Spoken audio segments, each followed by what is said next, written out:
Hola, yo soy Horacio Pérez y esto es Investigando la Investigación, un podcast donde investigamos cómo investigan los investigadores, tanto en la academia, industria, independientes. Todo ello mediante entrevistas y debates abiertos, técnicas y estrategias para mejorar todas las partes del proceso investigador y, no menos importante, opiniones abiertas que espero llamen tu curiosidad y te hagan también reflexionar.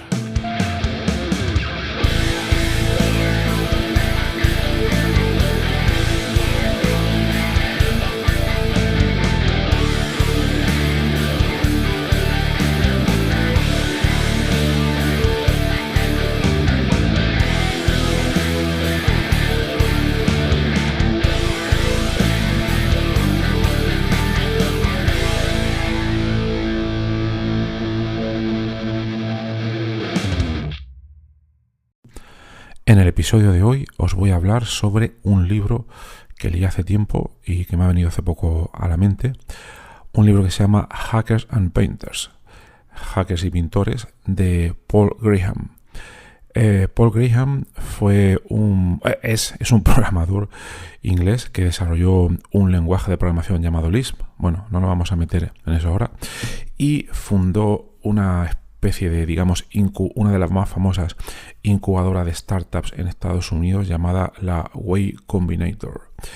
Y bueno, esta Y Combinator, de ella se generaron o se incubaron algunas de las empresas de software más importantes del mundo, como por ejemplo tenéis Dropbox, Coinbase y otras que no son de software, o sí, depende cómo se mire, como pueda ser Airbnb.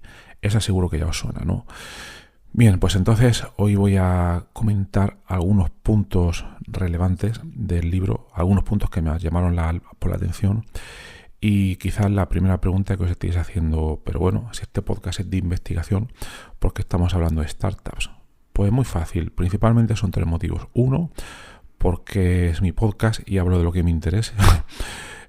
Segundo, porque sinceramente creo que algunos de los puntos más relevantes que trata este libro sobre startups pueden ser relevantes para alguien que en el día de mañana quiera dar el paso de la academia a las startups. Y tercero, porque aunque nadie de la audiencia que dé esos pasos, pues creo que son unos puntos muy interesantes que pueden valer para la carrera investigadora en cualquiera de sus etapas, ¿vale? Entonces, bueno, brevemente, el libro lo que cuenta son los consejos de este señor para crear una startup y su visión del mundo de las startups, y yo creo que él puede hablar muy bien de todo este tipo de cosas después de haber incubado estas startups tan famosas, como decíamos antes, Dropbox, Coinbase, Airbnb, etcétera, etcétera. Yo en mi persona no puedo hablar nada de startups porque no he creado ninguna, pero simplemente os resumo los puntos más relevantes del libro por si os pudieran interesar, y así luego ya no lo tenéis que leer. Bueno, estos 10 puntos que voy a comentar no son todo el libro, son los puntos que más me han llamado a mí por la atención, ¿no? Y bueno, si os resulta interesante, os recomendaría que lo leyerais entero, pero bueno, os voy a poner los 10 primeros puntos. Entonces, en uno de ellos, Paul comenta que la vida en una startup le resulta un paradigma, un cambio del esquema de trabajo. Para él, el desarrollar una startup es porque alguien quiere proporcionar una solución al mundo a un problema bastante relevante y al mismo tiempo quiere ganar dinero. Hasta aquí nada nuevo, ¿no? Y él lo que propone es que para poder hacer esto, para poder crear una startup que sea exitosa, hay que hacer una compresión de tiempo. Y lo explica con algunos ejemplos diciendo, vale, un trabajador normal que tiene un trabajo de, digamos, 8 horas al día durante 40 años, gana una cantidad de dinero fija y puede o no puede salvar el mundo, según dice él, probablemente no, pero para crear una startup hay que comprimir esos 40 años de trabajo, hay que comprimirlos en 3 años. Y entonces la solución que propone es que, hay que comprimir todo ese tiempo en esos pocos años, pues entonces hay que echarle horas intensas, ¿vale? Y aquí se cita como ejemplo pues el trabajo de Elon Musk, el famoso creador de Tesla, SpaceX y muchas otras cosas que probablemente hayáis oído. Y Elon Musk directamente comenta en un enlace que os pondré luego: nadie pudo cambiar el mundo trabajando solo 40 horas a la semana. Bien, mi opinión personal, no estoy dispuesto a trabajar 50 horas al día, pero bueno, estoy leyendo tal y como estoy leyendo directamente los comentarios del libro de Paul Graham. Segundo, una startup es un desafío. Entonces, es algo que debe de quedar bastante claro. El conseguir el éxito en una startup no es algo fácil, sino todo el mundo lo estaría haciendo, claro. El porcentaje de éxito de startup suele ser menor del 5%. Y aquí un comentario de Reid Hoffman, el cofundador de LinkedIn, que una vez dijo: comenzar una startup es una empresa, y se puede ver el desarrollo de una startup similar a como si te tiras por un barranco, ¿no? O si te tiras mejor desde una alta montaña, y conforme vas cayendo vas intentando averiguar cómo se crea un avión y vas ensamblando sus partes conforme te caes, para no darte el batacazo. Creo que esa cita refleja muy bien la idea de lo que es una startup, ¿no? Ir creando cosas conforme se van moviendo. Tercer punto. Él considera, Paul, muy importante el crear riqueza y beneficios proporcionando valor, que es una cosa que se da por hecha, pero que no es lo mismo. Es decir, a la hora de resolver un problema, una startup debe proporcionar una solución que facilite la vida o que solucione un problema importante que gran cantidad de gente tiene. Y entonces, a partir de ahí, si se consigue hacer eso, pues la regla fácil, según él propone, es que ya a partir de ahí pues se podrá generar una riqueza. Y aquí una cita de Steve Jobs, el famoso fundador de Apple. Él comenta en uno de sus principios. Steve Jobs decía: nuestro trabajo es darnos cuenta de los que los futuros clientes vayan a necesitar o quieran antes de que ellos propiamente se den cuenta. Gran cita de Steve Jobs. Cuarto punto que comenta Paul Graham es romper lo que en inglés se llama the pie fallacy, que es un poco la mentira del pastel. La mentira del pastel es una teoría que dice que la riqueza en el mundo, hay una cantidad fija de riqueza, entonces si tú coges una parte de esa riqueza, se la tienes que quitar a otra persona. Y él dice que no, que en las startups y en muchos negocios esto es totalmente mentira, que tú puedes generar riqueza sin necesidad de quitársela a otras personas. Y aquí un ejemplo es, por ejemplo, a Jeff Bezos, el fundador de Amazon, el cual demostró, ya sabéis lo que es Amazon a día de hoy, ¿no? Él demostró desde 1996, que es cuando creo que se empieza a crear Amazon, cómo se puede transformar una pequeña tienda de libros online en un gran comercio global, como está haciendo a día de hoy pues Amazon, ¿no? Otra manera de demostrarlo, en un ejemplo más pequeño, es, por ejemplo, un niño, ¿no?, que tiene que está en el colegio, un niño de 10 años, supongamos, quiere hacer un regalo a un amigo suyo, pero no tiene dinero. Si tuviera dinero, lo que tendría que hacer es gastarse ese dinero en comprar ese regalo. En ese ejemplo, ahí la riqueza global se conservaría, ¿vale? Porque ese dinero se está traspasando de su bolsillo a la tienda donde compra el regalo. Pero otra opción, y aquí va la relación con el mundo de las startups, es que él mismo cree un regalo con los medios que tiene a mano y se lo da a su amigo. Entonces su amigo recibe un valor, su amigo está contento, genera valor y él no se ha gastado un duro en hacer ese regalo. Por tanto, la riqueza se está creciendo. Es un ejemplo hipotético, ¿no? Pero se ve un poco cuál es la idea que él comenta. El quinto punto es que la creación de riqueza tiene que venir a través de la innovación. Entonces, uno de los ejemplos relacionados sería Mark Zuckerberg, el fundador de Facebook. Él creó una plataforma basada en redes sociales. Bueno, todo el mundo conoce Facebook a estas alturas, el cual permitió enriquecer la vida de las personas al conectarlas con sus familias, amigos, etc. Estamos en 2023, hoy es bastante claro lo que es Facebook, pero en su fundación cerca del año 2004, los conceptos de redes sociales que a día de hoy vemos tan claramente ahí prevalentes, pues no se conocían. Y entonces no era tan obvio que fuera interesante para personas compartir su vida mediante redes sociales para que familias o amigos que estuvieran en otras partes del planeta pudieran ver lo que otros estaban haciendo. A día de hoy todas estas cosas se dan por hechas, pero lo importante aquí es el término innovación, que es el dar nuevas ideas que puedan dar un valor a otras personas y al mismo tiempo generar riqueza en torno a ello. Todos sabemos la gran cantidad de dinero pues que ha hecho a día de hoy Amazon, ¿no?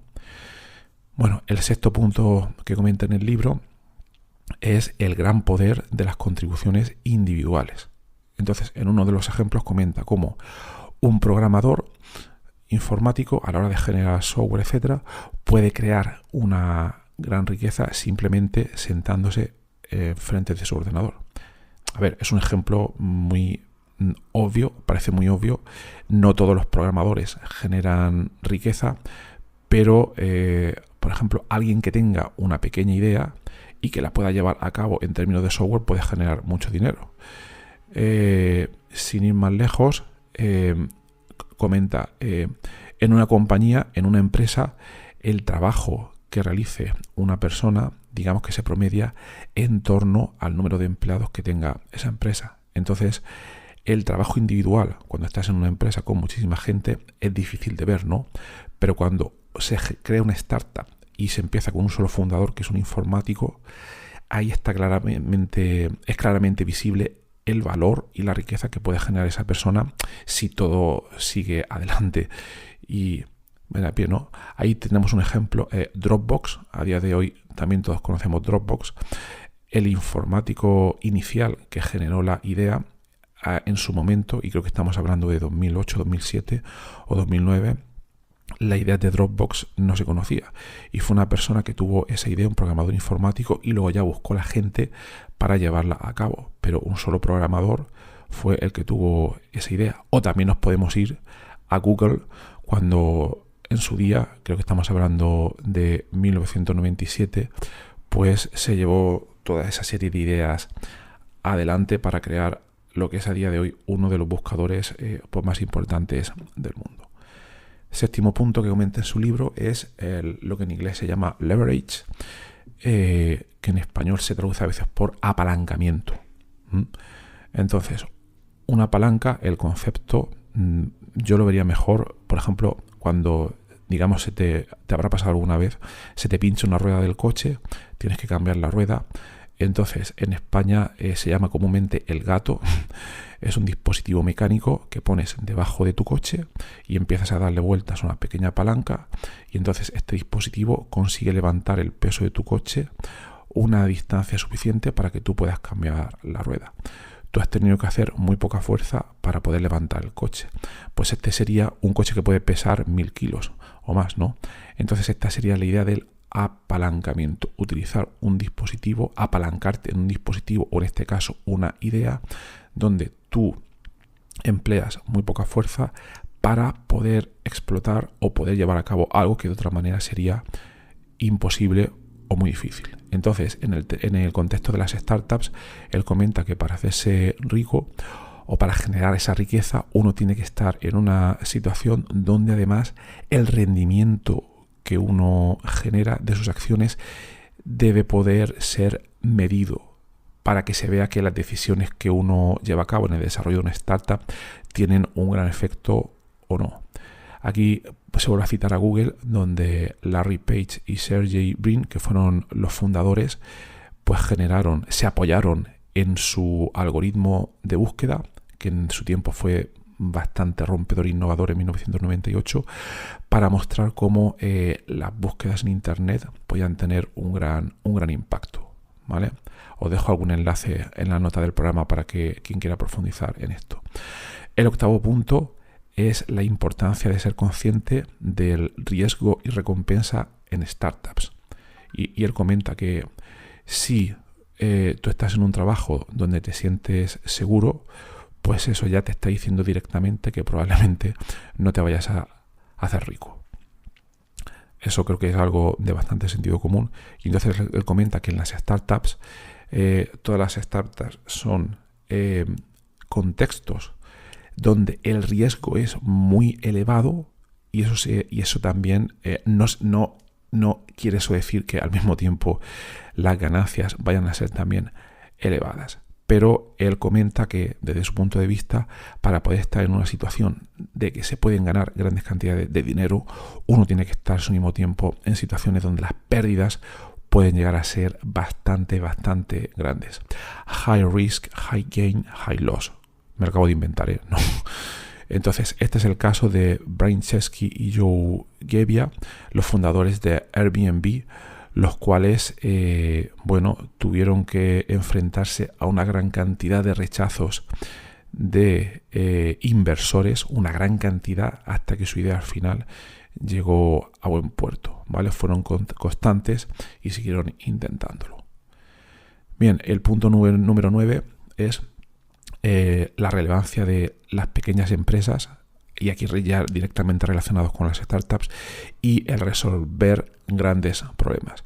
Él comenta que las pequeñas empresas son más capaces de resolver problemas muy complejos, porque al ser pequeñas son como un barco pequeño o una lancha que puede virar o puede cambiar de rumbo muy rápidamente, en contrapartida a un transatlántico gigante que tiene que realizar una gran cantidad de maniobras para hacer esos cambios, y todos ellos son debidos a las grandes capas de burocracia que puedan tener. Esto es también similar a la historia de Twitter, el cual empezó con un equipo muy pequeño, y que luego, cuando ha ido creciendo, pues cada vez que tiene que implementar un cambio, pues le cuesta Dios y ayuda, por todas las capas que tiene que rehacer, ¿no? Y el último punto interesante para mí ha sido la aproximación de centrarse principalmente en el usuario en las startups.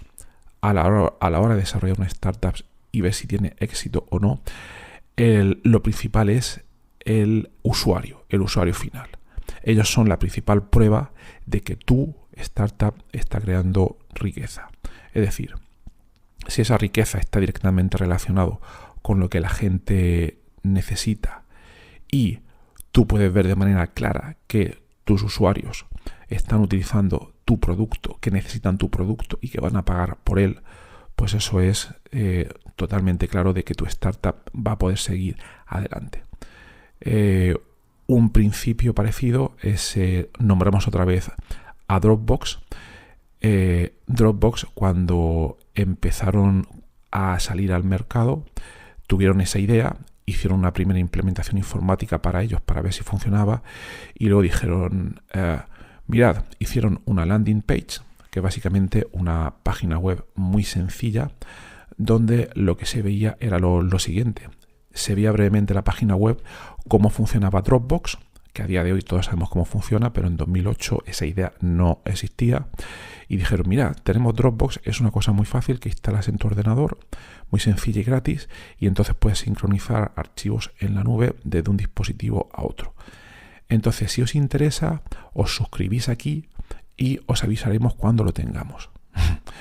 Ellos no sabían, tenían esa primera versión, y entonces, para llevarla a una escala masiva de implementación, querían ver primero si había un interés real de los usuarios. Entonces, lo que vieron con esa landing page, después de promocionarla, en redes sociales, etcétera, vieron que se suscribieron en muy poco tiempo, creo que 2 millones de personas, y eso fue para ellos una validación de que realmente había gente interesada en ello, y a partir de ahí decidieron invertir todo el tiempo y dinero del que disponían para tener la primera versión. Por ello, la importancia de pensar en el usuario desde las fases más tempranas del desarrollo de esa startup. Y bueno, estos son, ya termino aquí, estos son los 10 puntos que más me han interesado, y yo concluiría que Hackers and Painters ofrece, además de estos 10 puntos, otros muchos que podéis leer si os resulta interesante cómo funciona el mundo de las startups, o si algún día queréis crear una, o si simplemente queréis ver un poco cómo funciona. Os lo recomiendo muchísimo, Y otro punto además es que este tío es súper gracioso y suelta en un lenguaje muy... Bueno, el libro está en inglés, no sé si traducción al español, pero creo que se lee fácil.